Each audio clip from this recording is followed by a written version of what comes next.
Hello and welcome to the Doc Podcast. I'm your host, Dr. Mike DeLuke, and it's my mission to help you lead a happier, healthier, and more prosperous life, both personally and professionally.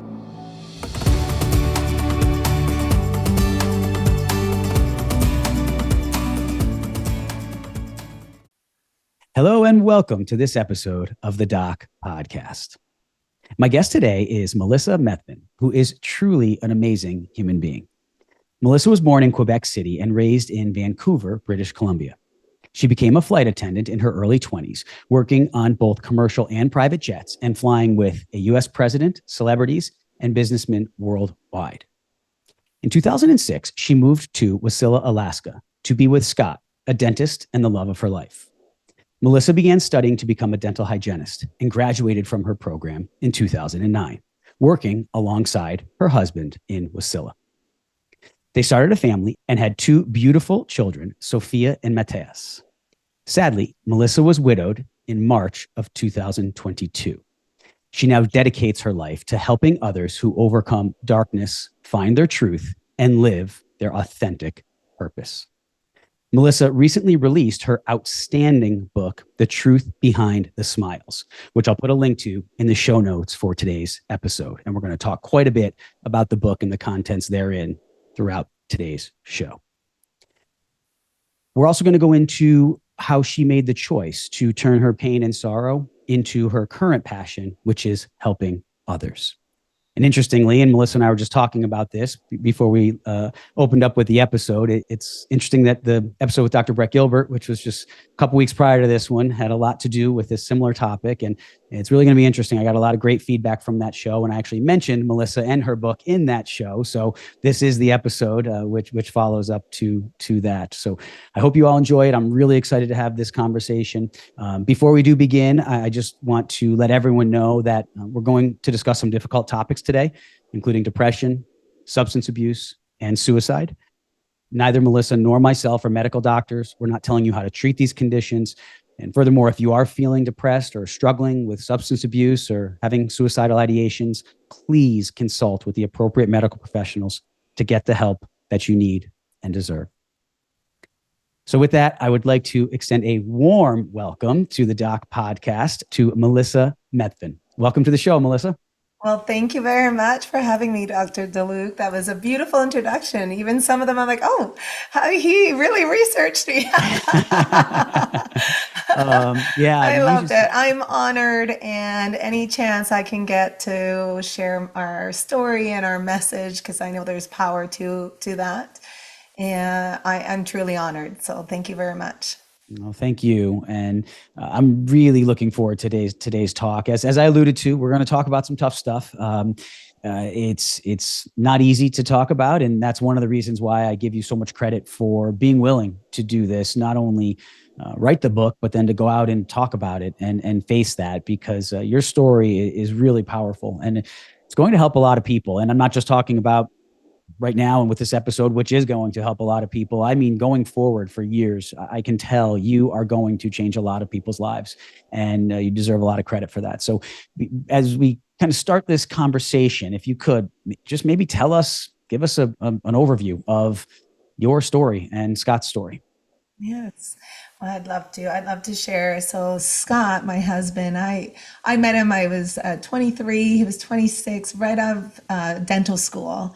He was a dentist, and he had moved up to Alaska, and he had decided to open up a dental practice. So I still remember we had lived downstairs of the dental practice and to get started. So I saw the beginning, of you get out fresh out of dental school and the pressures of trying to pay off those student loans and opening up a practice. So I was there all along for that process. And Scott, he was a fantastic dentist. He was very much a perfectionist, and he felt very deeply for his patients. He was very empathetic and took on a lot of people's, pain and fear. And actually a lot of them would fly in to come see him. We were in Wasilla, Alaska, but because he was the only one that could remove that fear, he could just take that on for them a lot of the times. And So I've seen that process set alongside him for 16 years. And, but unfortunately, in March 2022, he died by suicide. And we had two young children, six, Mateus was 6, Sophia was 8.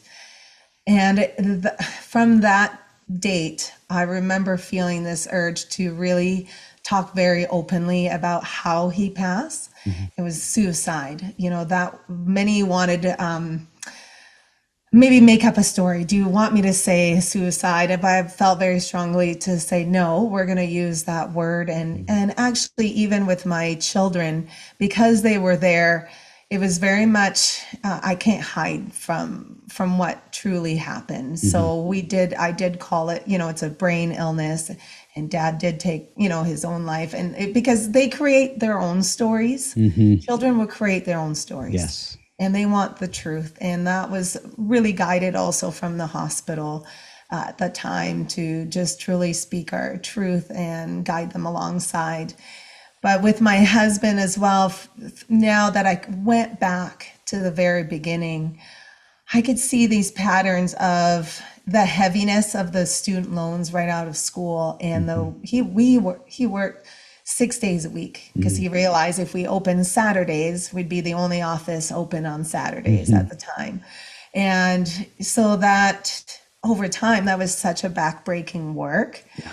as well. So he started with back pain and that heaviness. And like I had mentioned before, I truly believe that dentistry, as we're working, even me as a dental hygienist, you work in such close proximity Mm. with each patient. And I feel that taking on that fear, that anxiety that people come in, even anger, because under anger is fear and sadness, and then that creates suppression of those emotions if you don't release them as a dentist or a provider.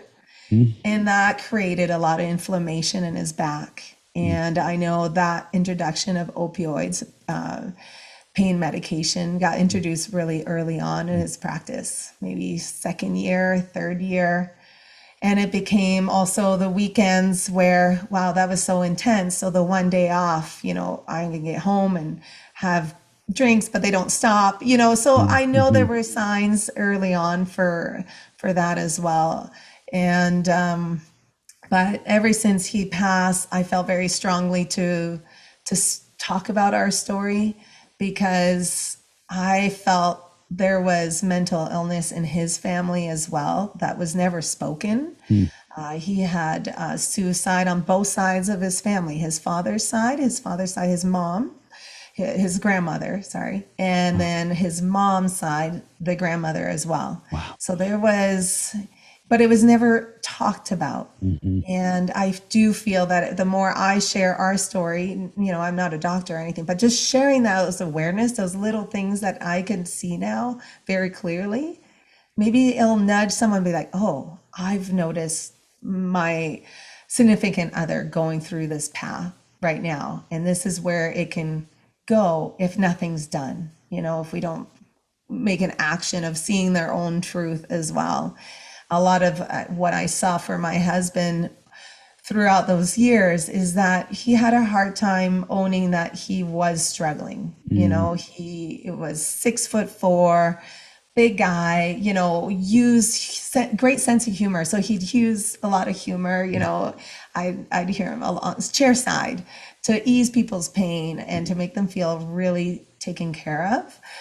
But I think that didn't serve him because he just kind of hid behind that mask, that smile, and that's why my book is The Truth Behind the Smile. We both hid behind our smiles through years. We'd go into work together and we'd smile, we'd joke around, we'd be flirtatious, even, just going to work.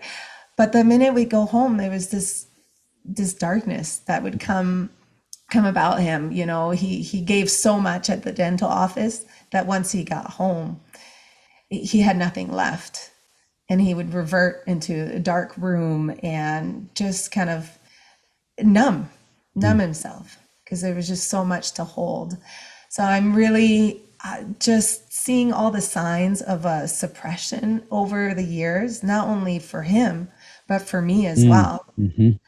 I went through, I had a hard time wanting to see the truth, those little signs Yeah. over time.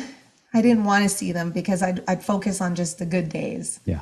And that gave me enough hope, like, we'll let that slide. It's not a big deal. The heavy drinking or noticing more pharmaceuticals showing up, Mm-hmm. and how it was changing him and his behaviors. But it was hard for me to address that and want to see it. So I would just suppress it. But over time, I started noticing my body speaking and Mm-hmm. showing signs of suppression. Over time, I got chronic illness. I feel suppression a lot of time will hit your gut first. Mm-hmm. It certainly did for me. And I started with acid reflux. Well, I've always been my husband would always joke at me because I buy everything organic. I would see a naturopath. I've always been I should have been a naturopath actually. And always been a very active. And so for me to go see a doctor and say, well, you have GERD now. I'm like, Mm-hmm. well, that doesn't make sense. I'm very active, very healthy, but it was really hitting my gut and to a point where I'm down to bone broth and crackers, and I can barely hold anything down.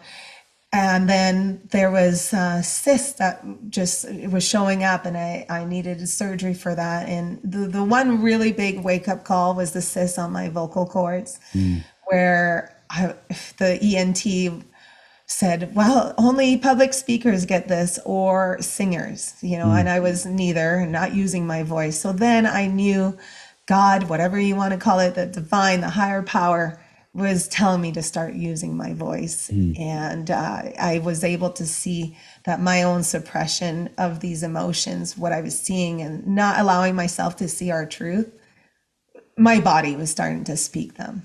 It started Yeah. these alarms. And same for my husband. There was more and more back pain, more and more, and the numbing became heavier and heavier. By Mm. the last year, before all of 2021, 2022, the drinking became almost an everyday occurrence. And the opioids a lot more, and isolation. There was a lot of patterns, behaviorals where I couldn't even recognize who he was any Mm. longer. And I think going to a lot of dental conferences, we would often go together. Mhm. We'd go to ADA in New Orleans. We've gone to Vegas, Bahamas.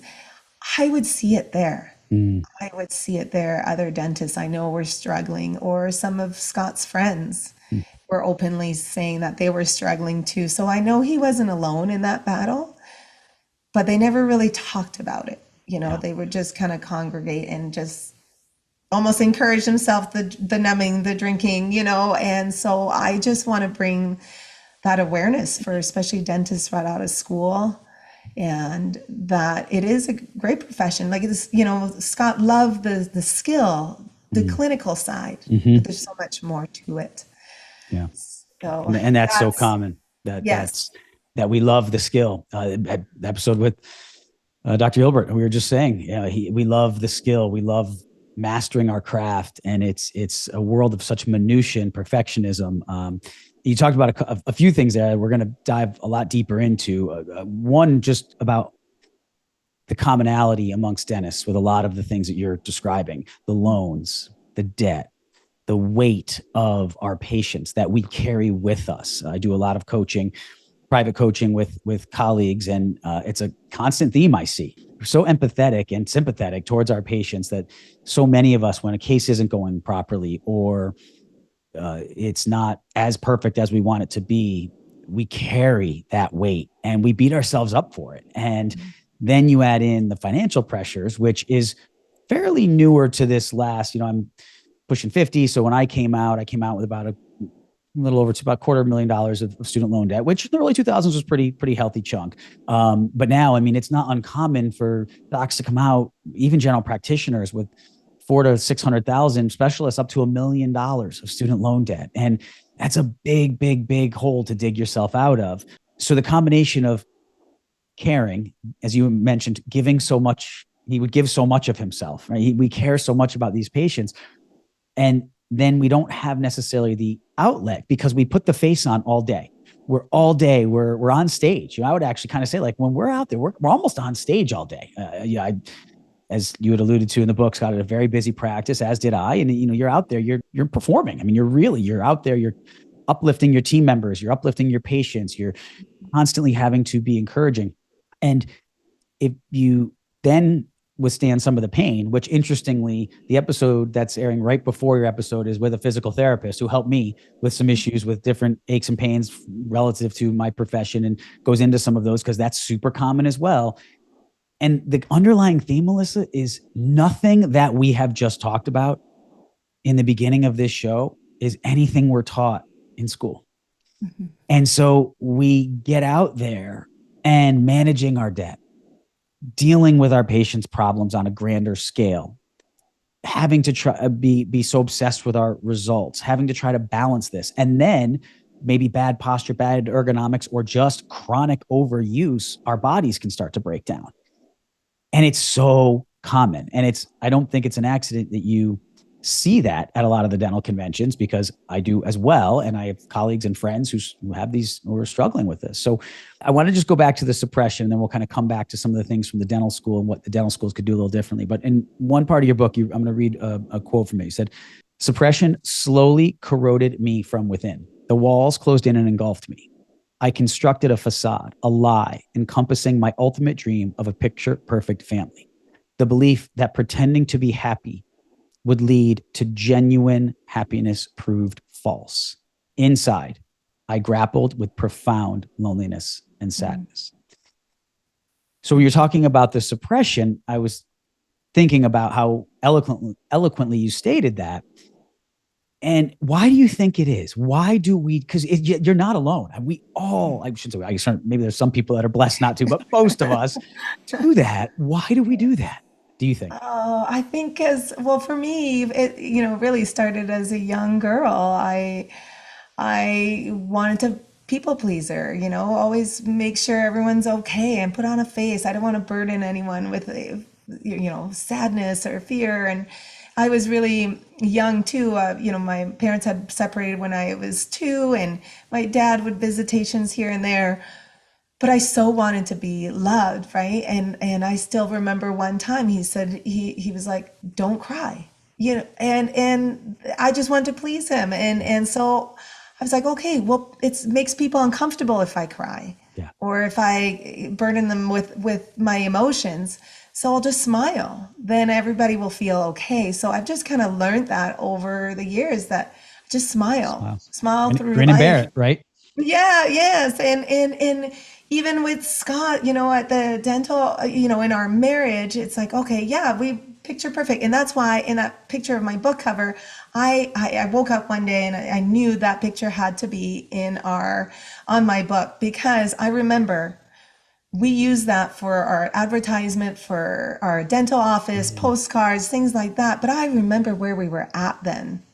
Mentally, Scott was checked out, did not want to do picture, well, who does, right? There's family pictures are stressful, but he was not in a great mental space. I was extremely lonely, feeling like a single mom at this point, but we looked perfect. Yeah. We've got, the family, we're all smiling, with the boy, one girl, the dental practice, we travel, but really it was hard for me to see, because I didn't want to own that this is falling apart as well. It's hard to, and also because then I know, okay, what's the next step? And those next steps, not knowing, we have a hard time as humans. I'm a pretty organized person too, and I like to have things, but the not knowing and completely surrendering to, okay, this is, my heart knows needs to change, but that's so hard. I felt like I had more control if I just kind of avoid it. Avoid it, stay and keep the peace, and everything will get better. But it was not. Yeah. And a lot too, we were in a small community. So he's got a great reputation. He was really good dentist. So I don't want to tarnish that. So I have to be kind of careful who I talk to and address things. And so it became this battle that I thought I could do alone as well. I would seek counselors or talk to them, And because my husband was never, I gotta say, he was never open to see a professional help because he didn't want to see his own truth as well. So I'm a big thing. It has to start with seeing your own truth Yeah. first, because he never said he was depressed. He'd say, "Oh, I'm on these medication because of nerve damage. It's an antidepressant, but I'm not depressed, Mm. and I'm stressed. I'm overwhelmed, but I've got everything under control." That's all I ever got.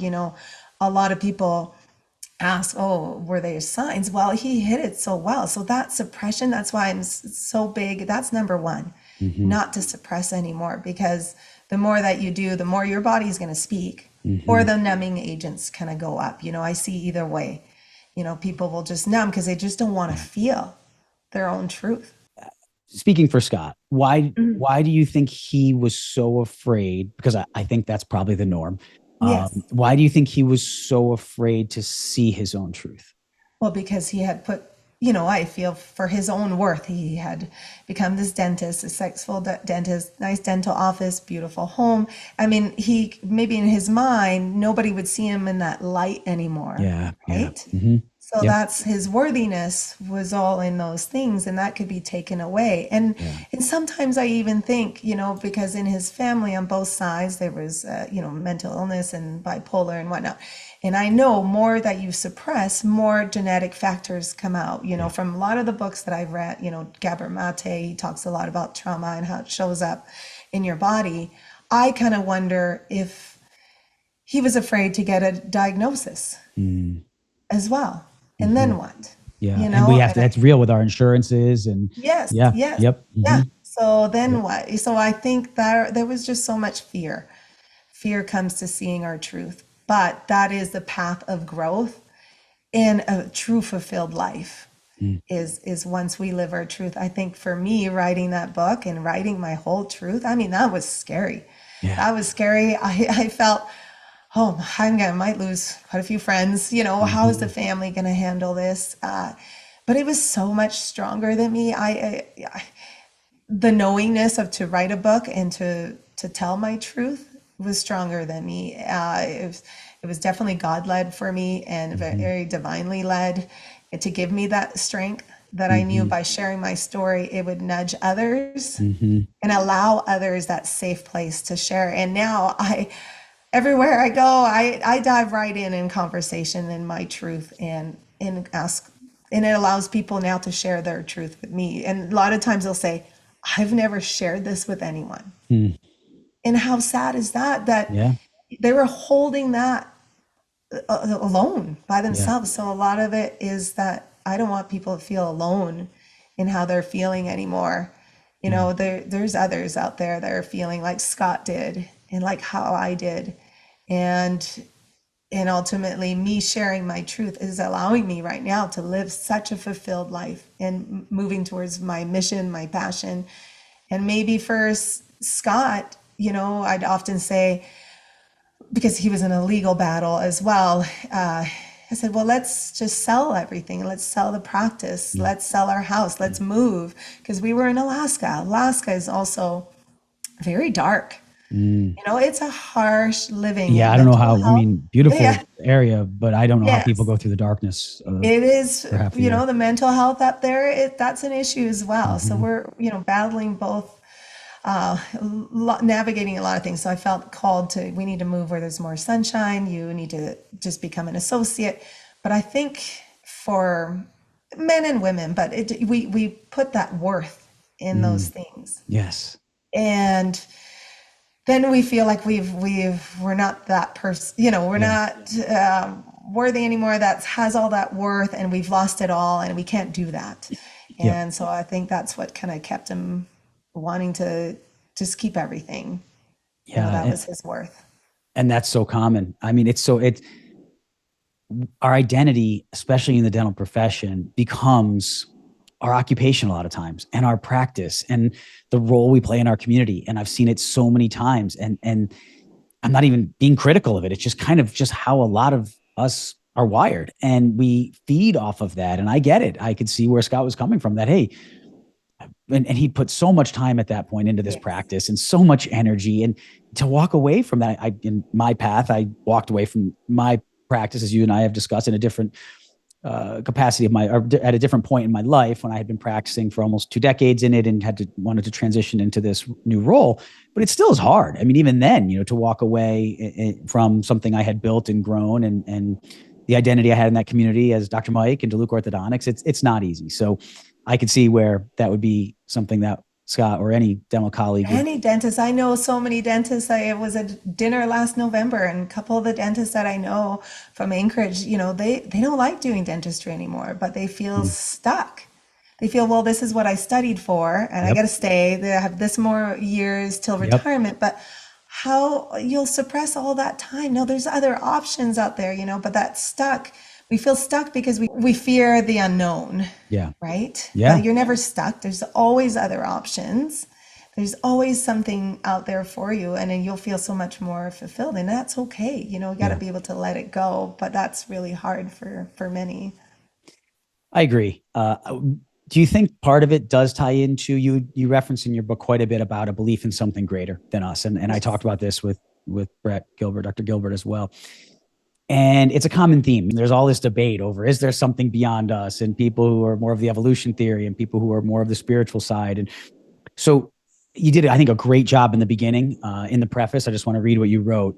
You said, throughout this book, I'll refer to all things concerning the divine as God, but you may call it whatever you are comfortable with. I do believe we are all talking about the same thing, whether it is God, source, universe, or love. We can feel his energy pulling us in guided directions. And if we truly listen to those directions, doors will open. And another thing you mentioned, a little different spot in the preface, you said the spiritual force. You referenced the spiritual force within all of us. But a little bit into the book, you alluded to the fact that Scott didn't believe in that or something greater. And No. I find Yeah, that he a was like lot of. almost scared of it, or I'm not sure. We'd often get in conversation. I grew up, went to a Catholic school, got out of, once it was in college, kind of got out of it. But once I had kids, I went back to non-denominational Christian church with my kids. I felt important to kind of instill that with my kids, that Mm, belief that there is something, a mhm, higher power. And he yep. would never join and come along with us or pray. But I feel from what even after everything happened, I started reading books of how people got out of darkness, because I was Yeah. really curious to like what got some people to go through with it and some didn't. And a lot of it, there was a common of like faith, like having faith, Yes. like no matter what, don't be afraid. Some people might have been hurt from, a church or this and that, Mm-hmm. but whatever you're comfortable calling it, I'm comfortable saying God. But I've had too many things that has happened in our lives, and even my kids' life now, that we are guided. Yeah. We are completely guided. Even Yeah. how I didn't know anybody and moved to Arizona, and just a few months after my husband passed, that was all guided. I had come here once in 2020 and felt called to be here. I Mm, didn't know why at the time. I thought I was being crazy. I was looking at schools, looking homes, telling my husband we need to move to Arizona, and then I suppressed that. yeah. But after he passed, I said, oh, okay, instead of going back to Canada, I'm going to Arizona. And everybody was like, why are you going there? I just felt called there. I Mm, felt called there. There was something pushing me through it. And often a lot of people are like, how did you get up every day after your husband yeah. passed? Because it was hard. Actually, when everything happened in Maui, because we were there to say his last goodbyes to his father, I had a hard time just leaving the island and going back home to Yeah. Alaska, because I was like, oh, that's when the real, it would set in, because we were all Mhm. in shock. But I was just delaying that process and delaying that process. But the minute we got to Alaska, I really had one step forward. But a lot of it was God was by my side. It gave me that strength Yep. and the support. I had the community. I was never really good at asking for help. I became really independent, Hmm. especially as my husband was going through all that. I took care of everything in the house. I would work and just took care of everything, and it became super independent. That's how and asking for help was not comfortable, Yeah. but I had to learn to reach out. I had to really learn to ask for help and be okay with receiving it was really hard to receive. People were delivering meals and little gifts and donations. And at first I was really uncomfortable, but I had to be okay in receiving at that point and allowing that. And now I couldn't have done it without community and my faith. Those are the two main things of where I am today. And even for my kids, that's been huge to know that dad is still, his spirit is with us. And Mm-hmm. we've had too many little things that we definitely know he's here, and Yep. Yep. he's around us, and the kids, they know they can communicate with him and pray and know that we're protected, because they were really scared what we're going to do without dad now, what are we going to do, mom? And I said, well, he's still here with us, and we pray a lot, and their faith allows them to know that we are supported, and there's always hope, Mm. right? There's always hope, because when you are the survivors of suicide, there's so much guilt and shame that happens.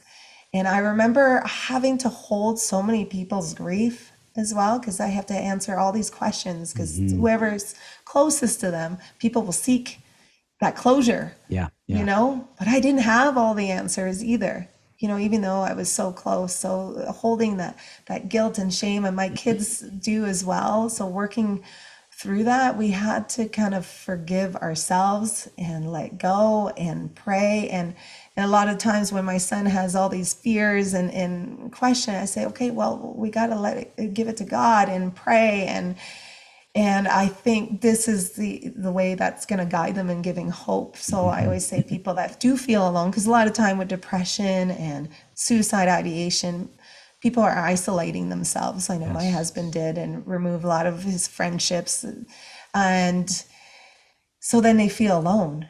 But if you are alone now and have no faith, there's no hope, I Yeah. feel.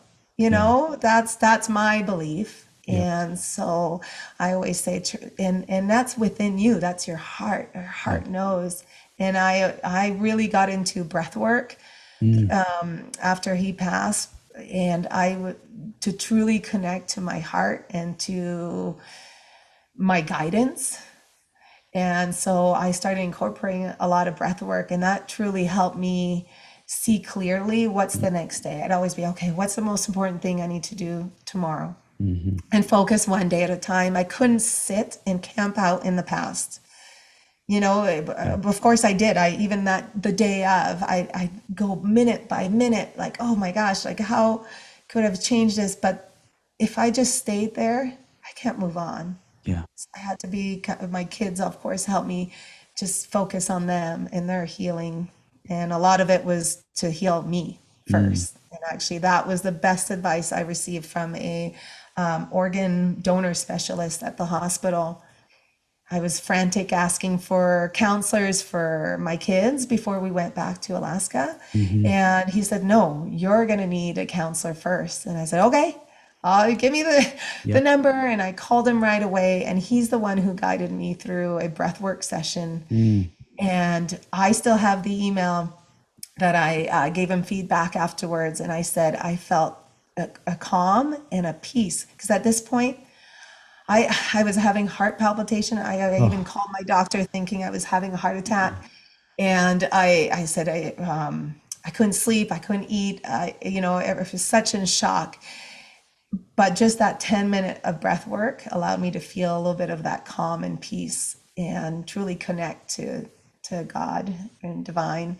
And so I continued to do that. I actually now became a breathwork facilitator as well, because I think it's such a It's gift. great. It's great. Yeah, it's such a gift for healing and connecting to your soul. Yeah. There's so many things that we can do. We get so caught up in the rat race of daily life and the busyness and the stress and the material. And you talk about that in the book as well. And this desire to have all these tangible things. And I think a lot of times too, we're wired, a lot of people go into dentistry, medicine, very literal. It's hard for us to conceptualize something we can't see, prove, touch, feel. It's just, I know that I've walked that myself. And what's helped me in a faith journey is much what you said. There's just too many things that have happened to me in my life that I can't explain. I mean, that have to be some sort of supernatural occurrence And I'm with you. I love how you said, and I love that you were very courageous to say this in the book about not being about religion. This isn't about Mhm. religion, because religion, and you actually said it divides. And it was so amazing. And family and friends of mine were I was hearing me so say scared to this. write that chapter. I Actually, give you a lot of credit for that I because wrote it after I woke, because a lot of the times I'd wake up middle of the night and I'd start writing, just even my journal. And I still remember when I went with my writing coach. yeah, And then I was like, I said, okay, here's what I have so far. And then I said, I don't know if you're going to want to keep this. yeah, I'm like, yeah, and she's like, oh no, we're going there. I'm like, yeah, okay. yeah. No, And so a lot of courageous. it was like, I traveled the world.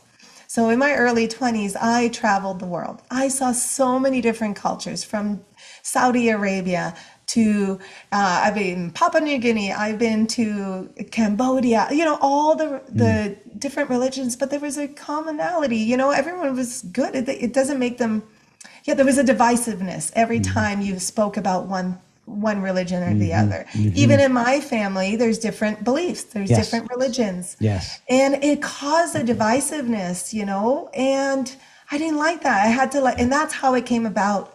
Is actually I had a discussion with a family member and we just aligned. We let go of what we both, believed in, but Mhm. ultimately we're like, we both believe about the same thing, Yeah. Yeah. We might call ultimately. it something different. We might worship Yes, it differently, but yes, yeah, ultimately it's we're the talking root. about the same greater thing here. Yeah. Yeah, and Yeah. so that's kind of why I spoke about that, because also I have friends that maybe have an uncomfortable way of calling the higher power and whatnot, but I know from so many people that have talked openly about their suicidal ideation or survived suicide or almost went through it, there was either a divine intervention Hmm. that didn't pass through, or they knew their heart was speaking like, no, this is not my path. And then you start being more in tune and seeing those signs like you said you had to. Hmm. Like I'm more present. There's no coincidence. I don't believe in coincidence, as things have aligned for me now Hmm. ever since I wrote my book. I definitely know I needed to do that step. I also know I need to share that story because it's allowed others, now that have read my book, they now said it's nudged them to go seek, professional help, or Hmm. they've gone to rehab. Oh, Bring awesome. awareness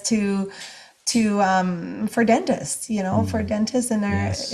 in dental schools. It's not to scare them, it's not to scare and say don't go into that industry. Right. Right. It's just more to bring a solution for that industry, a community to be Yeah. able to safely talk about that and not feel alone. Yeah, and I'm going to come back in just a second to some of the dental school side and some of the statistics you gave. Two things. One, I won't ask you to tell a story because I want people to. It's better read in the book, but the story of what really happened that day with Scott is really powerful, and what that whole experience was. You're in Maui, and you referenced that, so I'll let that be something people can read in the book. That being said, if you wouldn't mind, on the notice of something greater, tell if you wouldn't mind telling one story from the book. I mean, it was like when I read it, it take kind of takes your breath away. Your kids, the first night when you were in bed with them after you watched Yes. the movie. Would you mind just Yes. So telling what we happened? couldn't we couldn't sleep, and this is after Dad was 3 days at the hospital, and I've had to tell them he's not making it, and he's not coming back. And we, of course, I've got them both by my side on the bed, and my daughter's like, "Can we just watch Rio? The Rio, Mm-hmm. the colorful movie." And Mm-hmm. I said, "Okay." And finally, it was like 2, 3 in the morning, and they finally fall asleep. But I don't. I'm just crying and just quietly crying, not to wake them up, and overwhelmed. But all of a sudden, Sophia is the first one who is lifted up. She rises up and she puts her hands up and she goes like this, and her hands are shaking, and she goes, and she's whole, kind of like, I know. I stayed quiet. I just looked, and I know Scott came in for a Yeah. hug. I Yeah. just knew it. Yeah. I saw it with my own eyes. I mean, I'm not making this Unreal. up. That's why there's No, too many it's things that happen. She literally got lifted up. She didn't even wake up, and then she laid back down. And then I had Mateus on the side, and the same thing happened. It's like he was so powerful, like he was able to kind of get them to rise up, and they both kind of go. oh And I had to. I didn't say any word. I just looked in awe. I Oh, mean, I've always believed in a higher power and in God, but to see that with your own eyes, wow. there's no doubt. There Wow. was no doubt that your loved one, they're there in spirit, and that is Yeah. truth. Yeah. That is Yeah. completely truth. We had so many little signs. I remember when we were back in Alaska, we had it was the first day where I've told them they need to go back to school because now they had missed a lot of school. All right. And I said, okay, I had warned the school and the teachers. And so, okay, we're all nervous driving to school. And we have a really long driveway. And the ravens in Alaska are huge, they're massive. Okay. And so this raven goes right in front of my car and pretty much guided us all No. the way to the stop sign. And it wasn't just, oh yeah, it's flying a little bit. No, it was literally right in front of my car, Oh, guided us, kind of like, you're going to be okay. I'm yep. with you. Yep. And that was I'm the there. first day that they had to The go. first day to go back to Oh school. my gosh. Yeah, Just they had to go. And I was like, oh, gives you I told the chills. kids, I wish I had it all on film, but I was like, oh my goodness. And they still remember that. So there's still, I had so many stories. There's lots of Yeah. stories, but we definitely know he's by our side Yeah. and, and always be there. And I know he could see now, even actually, when I was by his bedside and the doctor said, oh, he's clinically brain dead. He can't hear you. He can't, nothing.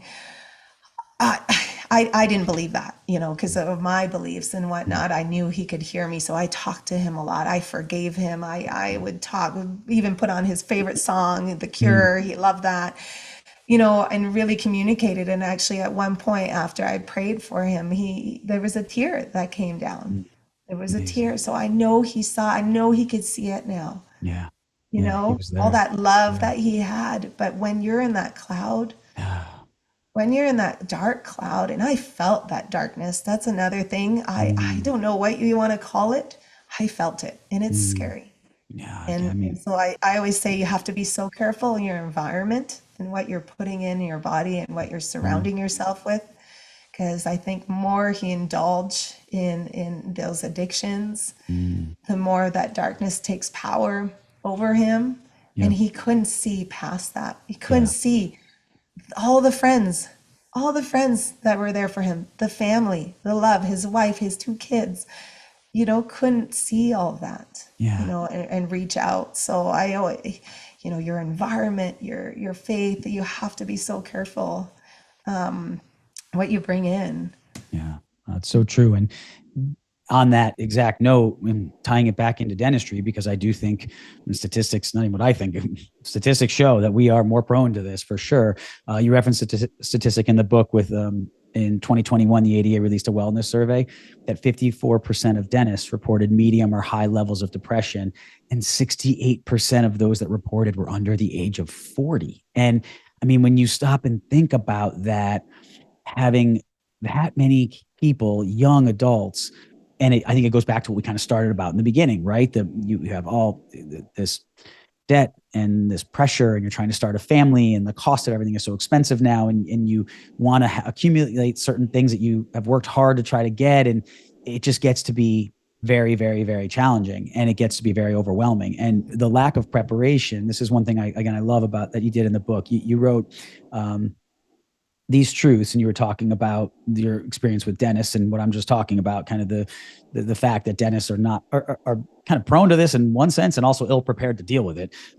These truths need to be addressed in dental school to teach dental students how to avoid burnout. And then you give a couple points I'm going to read, and I think this is so important because I have a lot of educators, as an educator myself, who follow my content, and there's some things I'm working on to try to raise awareness for other health related things in our profession. But this is one that I hadn't thought about, and I really feel we need to focus on. And it says they need to collaborate with other dentists so they don't have to do it all alone and work 5 to 6 days a week. Teach them to have mental health awareness for the negativity that is thrown at them daily. They need physical exercises to keep their core and back strong. They need classes on how to manage home life while trying to establish a career. And then you finish by saying dentists should join a dental community that will support their mental health as well as share business wisdom. They need a community.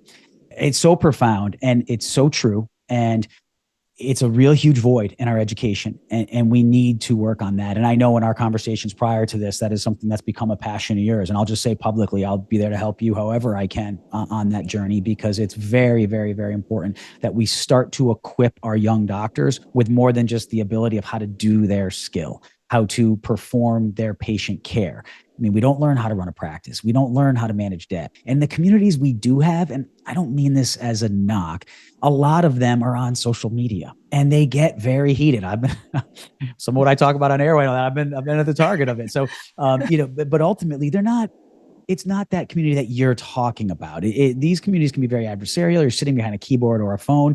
I think what you're talking about is a real trusted community of like-minded people who are fighting this fight so that they don't end up alone, like you were just describing Scott felt, right? Yes, yeah, absolutely. I even think, for us as an office, I don't know if you ever use that service. They'll come in and look at how you're doing business and how you can tweak things or make your Mm-hmm. business run more smoothly. Well, what if we had that, but that checks in, talks Mm-hmm. to your staff, your front staff, and then goes home and talks to your wife. Okay, how's the dentist doing? How's everything? Have you noticed any changes? How's their mental health? Just like mental health checks, Mm-hmm. to really dig deep, not just a questionnaire, but to Right. truly connect. And Yeah. I even think we have a national suicide hotline, which is 988, but what if we had a dental one? Mm. Because dentists, it's hard. Anyone that I talk to, we're never aware of this dark side of dentistry. So it's hard to talk to a common person and say, oh yeah, all these issues with dentistry, they don't know. So, but if you had a dentist, a retired dentist on the other line, or somebody like yourself who has gone through all the challenges and knows or aware about the burnouts can be on the Mm-hmm. other line, that I feel more dentists would be inclined in calling that hotline. Such a great point. I think that would be, and for kids, for students, I feel the tools. How do you, like, once you're holding on people's fear and it's, you're taking that on and it's going to build and build that heavy backpack, I always say, on your back, you Yeah. keep putting that in there, okay, I could take that fear. But over time, you got to find a way to release. Release. Yeah. Yeah. And we're not taught that. So teaching them that, I still feel that needs to be taught in elementary school. Teach the Yeah. kids to do this. Yes. And there's so many ways. Like for myself, the big release was writing this book. So I tell people, write, journal, Mm. write. That's a big release. There's meditations. Breath work is a big release. Gosh, I haven't cried so much, Mm. but when I do breath work, I see people release anger and a whole bunch of emotions doing breath work. There's Mm-hmm. also, just being out in nature. There's different ways, but what Yeah. are the healthy ways to Yeah. release? Yeah. And doing that on a regular basis. The place that I go to now, it's in Arizona, where I do cold plunge, red light therapy, Mm-hmm. sauna. There's a lot of professionals that go there as well that take on a lot of people's fears, like counselors, Yeah. therapists, that go there and that's their release. But it's Mm-hmm. so just giving them all those tools, like telling them you'll need to do this or else it can show up, that suppression will show up as chronic illness or more back pain. I don't know how many dentists have gone their neck fused and back. You don't want to Mm-hmm. progress to that state. And so just bring awareness that this could be a tough profession if you don't keep titrating and expressing what you're holding in for everybody.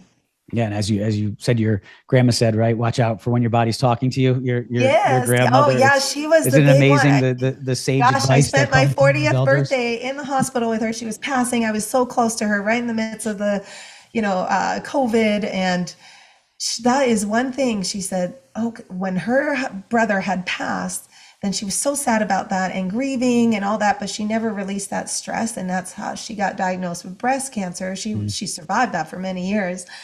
But that really nudged me to be like, oh, I knew at that time I was going through so much, and as I'm going home and I'm going to do an MRI. And that is when they found a cyst, and I had other issues that I actually had to find a specialist in, and I found it in Arizona, in Scottsdale. And that's how I came first time in Arizona, was in 2020 in Wow. November. Again, And those signs. I mean, think of yes, that. Think of that all coming yes, together, right? yes. It's amazing. It was really, and that propelled to looking deeper. I peeled away more truth. You know, Mm. I had acid reflux, and I started kind of seeking more like what's going on. I started having hormone issues, you know, losing my hair. I was felt so fatigued all the time. So I got diagnosed with hypothyroidism, which a lot of it now I know from the doctors, it's just the adrenal fatigue. I was shutting Hmm. down. Starts with the gut, Yep. wreaks havoc your hormones, Yep. and so that's it, my body was definitely starting to speak for all the suppression that I was doing. Yeah. And on the truth side, another quote, yeah, many might wonder how I can be so happy after going through such tragedy and loss. I believe that as I share my truth, I am no longer suppressing. I'm no longer rejecting myself. And I'm honestly grateful for all that I have, all of which results in authentic happiness. Yes, yeah, because I truly believe it. I still give thanks, even though there was just so much trauma. Yeah. That where I'm at now, those are all the lessons and the growth and the work that I'm doing, that I'm seeking. Every day I'm growing. You know, I'm never going to stop learning, and a lot of it for my kids too, because they still deal with things on a daily basis. You Yeah. know that How's that journey with the kids? with the kids, I mean, ultimately, I had to help myself first. That's Yeah. what the doctors said, is that they're going to mirror my grief. Hmm. And a lot of it, what I did not drink a sip of alcohol for maybe the first 9 months, because I knew that would not end well for me. You know, Hmm. it's a depressant. I had to Hmm. numb out. And a lot of it too, I said, well, my kids can't just numb out on a glass of wine. You know, Right. of course they can numb out with tablets, and I knew not to do that either, just TV. I found them a play therapist, a fantastic therapist in Alaska that worked Mm. alongside with them on a weekly basis. And she had done really wonderful things for them. We read a lot of books, and actually, ultimately, what I loved was this calming corner that my friends. So Mm. when we arrived back from Alaska, our friends had gone into our house to like clean and prep the house, and they had set up this calming corner in my room where it had feeling cards, because you know Mateus was 6, Mm. Sophia was 9 and or 8. So there were feeling cards. So if they couldn't understand what they could look at a picture and be like, okay, this is what I feel. And then there Mm. were Wow. tools, like I'm telling you about the tools, like breath work, draw. There was even take a sip of water, or hug a teddy. So Mm. there were tools to those feelings. And we would go through that on a daily basis Wow. and go sit in that corner and just feel and allow them to feel all these emotions. And I didn't have all the answers. They had a lot of questions. And Sure. I was like, how do I answer these? And a lot of times I had my counselor. I'd be like, how do I answer this Yeah. properly? Or I'd touch base with theirs, and how do we address this? And over the years now, it's been 2 years, I've learned, especially my daughter, because she's old soul. I call her an old Mm. soul, and she Hmm. just wanted the truth. Hmm. As hard as that was for me, I Mm. really wanted to hide. There was a lot of like, she wanted to know how, Hmm. because and ultimately they'll create their own stories, and Yeah. she was creating this, you know, horror. And I really sat with that for a long time, and I talked to counselor, and ultimately she just needed the truth, Yeah. and that allowed us to trust me and not to be angry at me, because if Mm. I'm more I didn't tell her, the more she'd be angry Yeah. and lose trust. And you know, everyone does what they need to for their kids, and just trust your heart, and Mm. each kid is different. You know, Hmm. Mateus would never ask me that, but Hmm. it's Sophia, she's just an old soul, and just Mm. that gave I just needed to know. And and it's a constant communication. I check in a lot with them. I bring Mm. them to cold plunge when they're feeling all the anger, because Yeah. then I'm like, oh, okay, we need to go out there. We need to go and do some cold plunging. And then they feel so much calmer. And Hmm. just having these open conversations, it's always going to be present there. You know, I bring my son to his soccer game first of the season. He's like, I wish dad was there to see that. I did really Yeah. good. And, you know, I think that's, you miss you know, they're there spiritually, but you miss their presence. Like my son says, the tickles, like dad was really good at tickles. Mm. And so they really miss that. And it's just, uh, always talking about it. I even, I still have pictures, family pictures of dad here. We Hmm. openly talk about him all the time in front of people. It's not an uncomfortable thing for us, Yeah. and just keeping him alive. I mean, they love that I talk about dad often, through interviews and podcasts, and, Mhm. and just share his story and his truth. And I did write this book for my kids, all, so they can remember to always live their truth and their and understand where dad was at, because I did say he was kind of a brain illness, so he wasn't all there, I was going to bring that up. Explain if you go. I love, and that was also the organ donor Yeah, physician, right? specialist, Well, yes. that person was also put there for a Oh my reason. gosh, I he mean, was some fantastic. He was wow. amazing. He was a guy from Honolulu, had flown in and to Maui, and we'd have to talk, and he guided me so much in just getting a counselor. He Mm. also said, I need to help myself first, kind of like put on my own oxygen mask Yep. first, Yep. and then Yep. your kids, and also to mention it as a brain illness, and ultimately that's what it was. He Yeah. wasn't Sure. thinking clearly at this Yeah. point, and also they can understand that they just saw their grandfather who was terminally ill, so they can understand cancer and the Yep. progression of that. Yep. Well, now they can understand of a brain illness where you cannot make clear decisions. Yeah. Dad loved them very much, like Yeah. that was 100%. He Yeah. wasn't doing that to hurt us, Yep.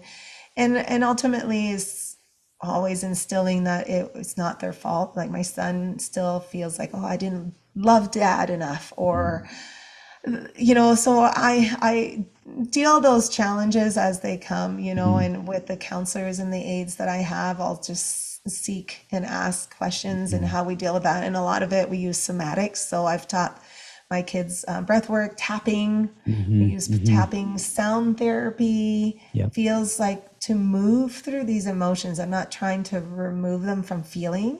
Right. 'Cause a Right. lot of, I think for parents, we want to remove the pain. Right. How I felt in the beginning. I felt almost mad because I'm like, oh my gosh, I do so much to protect my kids. And now I can't remove this. I can't Yeah. remove this immense pain. And that was really hard for my heart because I'm like, oh, Yeah. but it's just to sit with them in that pain and just allow them to express it. And as there's always going to be, we've gone through the first Christmas and holidays, and at the school they do a father and son challenge, and then okay, what do I? Okay, well I'll show up, like I'll be dad, Mhm. and Mhm. but I still remember what father and son challenge. You see all the dads, and I know for him that's probably so hard. Mhm. He's not there, but it's just, but they're not the only kids. I've lost a parent, and Yeah. I Have you think had? I was going to ask you that too. Have you had a network of connection with others like this? connections, for us, for me, I find for my kids of being of service. So we Mhm. love doing community work. So Mhm. I've been going to this place called House of Refuge here, and it's for abused women and their kids, and they allow my children to go there and be Mhm. hands-on with the kids, so they're able to connect and see other kids going through some pretty traumatic things. And I think being of service to bring light to others Yeah. brings light to them and love. Yeah. Being part of our community, our church, and we do even we have a senior home in our neighborhood, so just making cards for them. And so being of service, that's been a big thing for their Mhm. healing. I even tell my kids they should write a book, because I Mhm. found really hard to find books that connected for them, for this, Yeah. Yeah. part of their lives. There are some out there, but not as many from a child's point of view. Wow. What a great idea. Oh my gosh. That would be really, really neat. Yeah. Or even some videos or something that they can like send a message, say, hey, I've been there. Oh, just my son, it was his birthday Saturday, and one of his really good friend that was supposed to come, his grandmother died, Mm. and he couldn't make it. He had to fly on Saturday and miss his birthday. And when Mateus heard that, he decided to write a card for his friend. And he says, I'm so sorry for your loss. He says, I've lost my dad when I was sad, so we're in this together. I'll Wow. be praying for you and this and that. So just allowing to have like another child, to connect with another Yeah. child or go through the process of grief, and allowing them to know that even sometimes they feel guilty if they're not feeling anything. They feel like, oh, I've forgotten about dad. Like I don't want to, but Right. that's also okay. Hmm. There's no rules about grieving. I think Hmm. I certainly felt that in the beginning is like, oh, if I'm not down for the count, and not getting up for a week, then that's not normal. She should not be, moving on and smiling and enjoying. I almost felt guilty to enjoy life again, Hmm. and allowing myself to have fun. So that's also a big part of, even my kids, they almost felt guilty if they're feeling joy again. But that's all okay. But my kids, I mean, they they amaze me. They amaze me to where they're at right now, and the light that they're shining for others as Hmm. well. I think being of service is a big one. I always say that for dentists too. I think maybe some that are feeling kind of stuck or where they're at in a profession, maybe going out there and being of service, you know? Yeah, and it's funny because you talk about envy, kind of almost the opposite of service, right? I mean, Yes. when Yeah. when envy and service rarely coexist. I mean, they could, I suppose, but in theory, they're not really what we would think about as putting them together in the same sentence necessarily. So, and you reference that envy of that, and just want to read this other one as well. You say this gets into how much I agree with you and what service can do. We will never be fulfilled by the outside. This is only an illusion that shows up again and again, playing tricks on us with material things. You may reach your goal, but at what cost? Check in and ask yourself, how is my marriage, my health, and my relationship with my kids? How is my connection with God? Let this be the gauge with which you measure your fulfillment level. Yeah. Because I truly feel that if you follow your true passion and your purpose, you'll feel Mm. so much more fulfilled. And if you're living your truth, instead of hiding behind what you think maybe everybody around thinks you should be, Yep. and you're going to feel so much more happier, a happier life, and letting not ego to get in the Mm. way, because a lot of times our ego will kind of, I feel like, not allow the heart to speak the truth, Yeah. so that's how Yeah. I feel. That's so true. There's so many great things. I could go on forever, but to be sensitive to your time, and I want people to get the book too. I Yeah. really, you tell the story in a really, really neat way. It's tough in the first part of the book and going through it and then watching you grow. It was almost like when I read the book, you really did an amazing job of taking the reader along on your healing journey. I don't know if that was part of your intention, but it was clear that you went through a lot, but you took people on that journey, and I really think that's going to help a lot of people that you did that. Yeah, that's my hope. Ultimately, I always say I hope it inspires them to live their truth. Yeah. Ultimately, that's the first spot. And a lot of times to know that is to find stillness, not isolation, but just stillness, like some pauses throughout the day where you're truly connecting to your heart Yeah. and to yourself. Like for me, I'm the like 5 a.m. club. I get up and Yeah. I do my prayer time, meditation or breath work, or read a little bit or listen to something. I think that's so important to start incorporating those tools. I do too, and I'm really excited for what you're going to be able to do. If you could, how do people get in touch with you? What's the best way? Obviously, I mentioned the book, "The Truth Behind the Smiles," which I'll put a link to in the show notes. If people want to reach out to you, if someone hears this and they're struggling or knows someone who's struggling, is there anything you can recommend for them? Absolutely. Well, I do have a website. It's called melissagratitude.life. And there you can, if you want to reach out to me, I do breath work. I do virtual or in person. I do group. I mean, if you live in person, I'm in Arizona, but I do virtual as well. And then speaking engagements as well. You'll have my Okay. contact information, or even I offer to create calming corners for any families Mm. that might be grieving or going through even just divorce, and just having that, or even for adults, just having that sacred space in your house to just kind of sit there and write or heal. But ultimately, I think number one is unveiling your truth, and finding that stillness. That's my hope with my book, just to nudge that, not to be afraid of the unknown, because I would have never guessed where I am now I would have never guessed. But yeah, was I fearful to move to a place where I knew nobody? And what have I done to take my kids away from all the community that they knew in Alaska? Yes, that was, but it was stronger. The knowingness was stronger, and I had faith. I had faith, and I prayed, and I kept with that.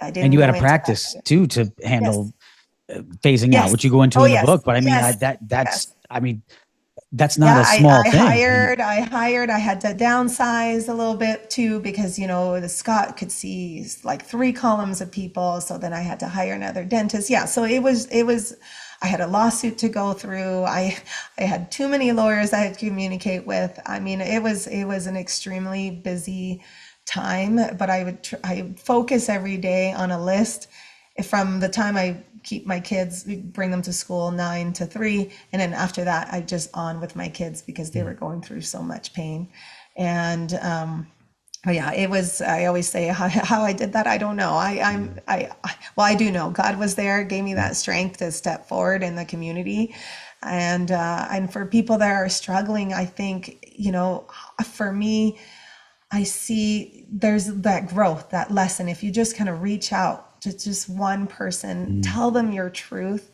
Or if you don't know anyone, there's the 988, that's the national hotline.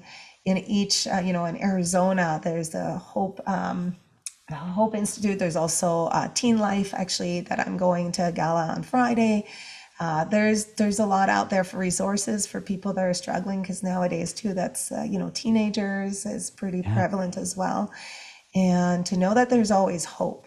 There's always You're not a burden. I think a lot of people think they're a burden with their talking about their issues. I know I certainly did. I didn't want to share my marital issues or what mm, was going on with a lot of people, and but I think more that you share, more you'll find people are wanting to help. yeah, That gives them being of service to you to right. help you will give them joy, right? And so don't be afraid to ask for help.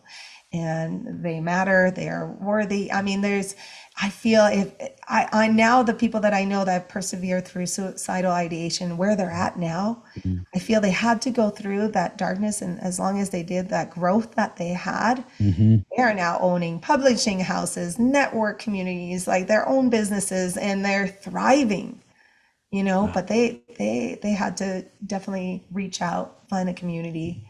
Is that the And common thread that helped them? Yeah. yes, absolutely. Yes. Interesting. Yeah. Yeah. That is something for sure that we need to learn as a dental profession, and we need to do a better job of. Even since I come from a family dentist, and I remember when I was saying back when I was a kid, oh, I want to be an orthodontist or go to dental school, people would say, don't they have the highest suicide rates? I mean, this was back in the 80s and 90s, so we've known there's a problem for a while, and Yes. at this point, there's no excuse for us not doing something more proactively as a profession. Absolutely. I agree. I agree. And it has to start in the schools to bring awareness. Yes. And I do feel I'm getting a pushback because, I'm trying to get out there and bring that message and just sharing the story. But people are afraid to bring that. They're like, oh, it's a dark topic. We don't want to scare our students away. We don't want to scare, even I was interviewed on TV. The producer was like, well, this is a very dark topic. I was like, well, I'm here to bring light and hope, but we Right. also need to bring awareness for the signs, the signs of the change of sleep habits, eating habits, the Right. isolation, the addictions that just keep coming up, so that, but there's still fear out there of people that are wanting to bring awareness. Yeah. It's So really I love interesting. podcasting for that because I listen to so many podcasts because that's where you can really just say what you want Yeah. and anyone can listen to it and find you easily. It's free, so Yeah. No, that's why I love doing this. And if you need help in that journey, I'm serious on the dental side. You let me know. I don't mind at all. I think it's beyond a worthy cause, and it's beyond past due. So if there's any way I can help you going forward, and use my platform that I have and my ties into the academic arena, as well as what I do from a clinical perspective and have done through my career, I'm happy in any way I can to help you in that endeavor. well, So thank you very yeah, much. I appreciate and, that. and you're welcome to stay in touch, please. And I know we will, but you're welcome to reach Yes. out if you want to come back on at some point to update us on things, or seek help, or if there's a way I can even reach out to my community, if there's some sort of grassroots effort to try to get this message out. I have a lot of residents and young docs that listen to this show and consume my content. So, we could certainly reach out to them if there's something that you come across that I could help you with. Yes, yes. Well, ultimately, I think just by sharing my story, like my book, I even say if I have a table at a conference and just share my book, I Yeah. don't mind even giving it away because I know the impact. I know it could save a life. Ultimately, that's Yeah. what it can do, Yeah. right? And just saving one life is all worth it. Yeah. And a lot of it is I'm doing it to save my kids, that Yeah. change the generational line, Yeah. right? And bring the awareness that you have to keep doing the work. You have to speak your truth. You want to live a fulfilled life, and you can get through that darkness. There's a lesson there, and there's growth. But yeah, No, I I can't. appreciate that, Dr. DeLuke. This has been Yeah. so amazing, and thank you for the opportunity. Oh, thank you. And I really want to acknowledge you for just your strength and courage. As I read through the book, people, please get the book, read it. It's a really easy, enjoyable read too. It takes you on a journey. And I kept thinking, my goodness, how hard this must have been. And then I'm thinking this was only a couple years ago. And so for you to have gone on this journey, that's been really, really, really difficult. And now to be using already your pain and your suffering and your struggles to try to help others, and acknowledging too, it's healing you, and just trying to make it into the try to put as much of a positive spin on it as you can to help go forward for yourself, for your kids, and to help the dental community and society overall is really, really admirable. And it's just been Well, an thank you. Well, absolute I have too pleasure. many, dental friends. Even after my husband passed, look at that dental community of friends that we had over the years that I've gotten to know. They Mm, came forward and, got me chefs to make me meals for my family. We didn't have to cook anything from, this happened in March to all the way to June. And then wow. at one point I said, okay, I can cook, and that was, Yeah. but it was really nice. But my Yeah. kids, they loved it. We had a cooler at the end of our driveway, and they get excited. And a lot of that, seeing that community, that one day, on that little chart that I had, my son put joy on there. Mm, And this was just maybe 4 weeks after his dad passed, and I was in shock. I was like, wow. wow. But because they were seeing that people we're going to be okay. It was the Yeah. love that we got from the community. And a lot of them were the dentists. So, and I know when a lot of have opened up with their challenges, and a lot of them were nudging me to write this chapter about dentistry. They almost wanted me to Interesting. be that voice and like, oh Yeah. yes, Yeah. please bring Sure. awareness to Yep. that. and Yeah. I and was glad you so did. When I read it, I was yes, really glad you did. yeah. And I was just at the gym the other day. There's a mom, her son is a dentist actually, and she's like, thank you very much, like this brings awareness for me, and I give it to Mm, my son, and he's just right out of school, mm, and now he's given to others. So that's my hope, yeah. just to bring awareness and then change. Let's start in the students. If I could share my story, or even guide them through some of the somatics that I've done for my own healing. Yeah. Yeah, no, it's so valuable. And this is, I'll hold it up for those, a lot of people listen on audio, but this is it here. The truth Yes. behind the smiles.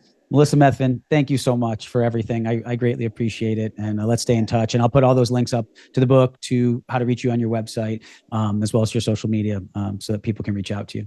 Okay, I appreciate it. Thank you All right. very much, Thanks so Dr. much. All right. Yes, Bye thank bye. you. Bye. Thank you for tuning into this episode of the Doc Podcast. Be sure to visit theorthocoach.com to get access to ADA CERP recognized CE courses, or to schedule a private one-on-one coaching session with me.